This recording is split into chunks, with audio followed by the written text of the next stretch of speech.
ഞാൻ മേരി അനിൽ, 45 വയസ്സുണ്ട് എനിക്കിപ്പോൾ. ഞാൻ എൻ്റെ ഒരു പേഴ്സണൽ എക്സ്പീരിയൻസ് ഷെയർ ചെയ്യുകയാണ്.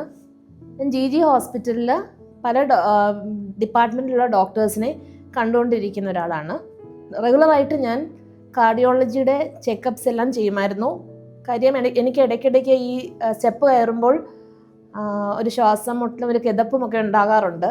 അങ്ങനെ ഞാൻ ഡോക്ടറിനെ കാണുകയും ഡോക്ടർ എന്നോട് ടെസ്റ്റുകളെല്ലാം ചെയ്യാനായിട്ട് പറഞ്ഞു. അങ്ങനെ ഞാൻ ECG, എക്കോ, TMT ഇത് ഞാൻ ചെയ്തിട്ടുണ്ടായിരുന്നു ഒരു 3 മാസം മുൻപ്. അന്ന് അതെല്ലാം നോർമലായിരുന്നു. പക്ഷേ അത് കഴിഞ്ഞിട്ട് 1 മാസം കഴിഞ്ഞപ്പോൾ എനിക്കൊരു ദിവസം രാവിലെ പ്രതീക്ഷിക്കാതെ ഇരുന്ന ഒരു സമയത്ത് ഒരു ചെസ്റ്റിലൊരു ടൈറ്റ്നസ് അനുഭവപ്പെടുകയും ശ്വാസമെടുക്കാൻ ബുദ്ധിമുട്ട് വരികയും ചെയ്തു.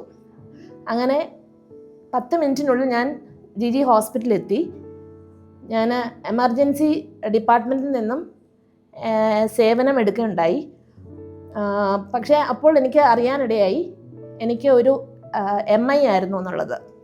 അങ്ങനെ എന്നെ ഇമ്മീഡിയറ്റ് ആയിട്ട് തന്നെ കാത്ത് ലാബിലേക്ക് ഷിഫ്റ്റ് ചെയ്യുകയും ആൻജിയോഗ്രാം ചെയ്തപ്പോൾ ഒരു ബ്ലോക്ക് ഉണ്ടായിരുന്നു. ഇമ്മീഡിയറ്റ് ആയിട്ട് തന്നെ ആൻജിയോപ്ലാസ്റ്റി ചെയ്യുകയും ചെയ്തു.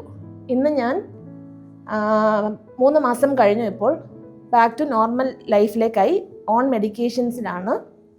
അപ്പോൾ ഞാനും ഒരു ഹെൽത്ത് കെയർ പ്രൊഫഷണലാണ്. എനിക്ക് നിങ്ങളോട് പറയാനുള്ള ഒരു അഡ്വൈസ് എന്താണെന്ന് വെച്ചാൽ, നമുക്ക് പലപ്പോഴും വീട്ടിലിരിക്കുമ്പോഴായിരിക്കും ഒരു നെഞ്ചുവേദനയോ അല്ലെങ്കിൽ ഒരു ബുദ്ധിമുട്ടോ അനുഭവപ്പെടുന്നത്. ചിലപ്പോൾ സിംറ്റംസ് എന്താണെന്ന് നമുക്ക് മനസ്സിലാകത്തില്ല. ചിലപ്പോൾ നമ്മൾ ഒരു നെഞ്ചരിച്ചിലോ ഒരു ഗ്യാസിൻ്റെ സിംറ്റംസ് ആണെന്ന് വിചാരിച്ച് നമ്മൾ അത് നിസ്സാരമായി കാണാറുണ്ട്.